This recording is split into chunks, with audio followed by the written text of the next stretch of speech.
What's going on, guys? Welcome back to Make It or Break It Monday, the show that helps you get your head right so you can start your week right. Guys, I am in a good mood today, and I don't know if it's because of this Red Bull or this awesome watermelon shirt I got going on today, but today we're going to talk about love.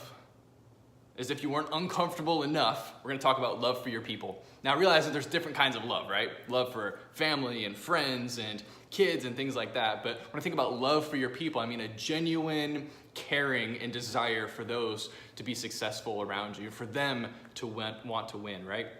So I think we get caught up and we don't think about what I just said. Instead, I think we translate a lot of our relationships and if we like someone or not based on a transaction.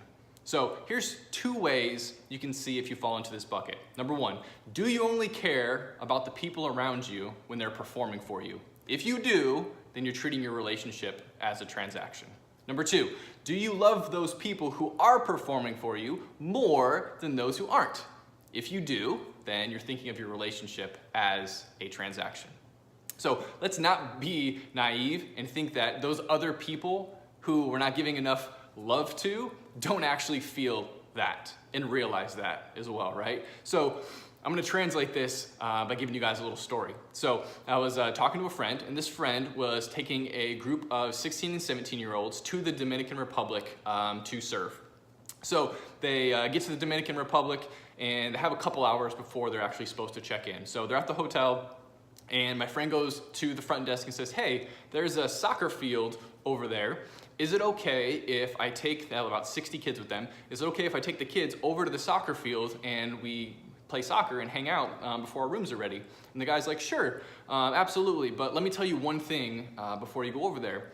So they say in that exact area, a couple years back, they had a civil war, and there was actually claims of live landmines on that field. So when you go over there, you can go ahead and play, but just be careful, okay? I was like, what? Like, what are you saying? Like, I can't take 60 kids over to a soccer field that could potentially have landmines on it. Like, unspeakable things could happen, right? Like, what would I even tell their parents? So, or what kind of leader would I be, right? But I think that happens to us in the business world too often. We don't sweep the field for our people. If we swept the field because we actually already know where the pitfalls and obstacles and objections and landmines actually are, they would actually be able to run up and down the field pretty freely.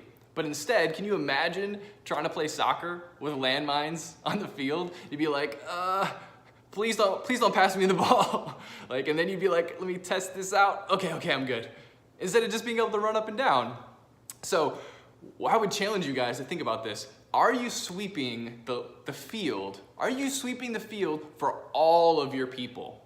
Or are you actually telling certain people to just go play soccer?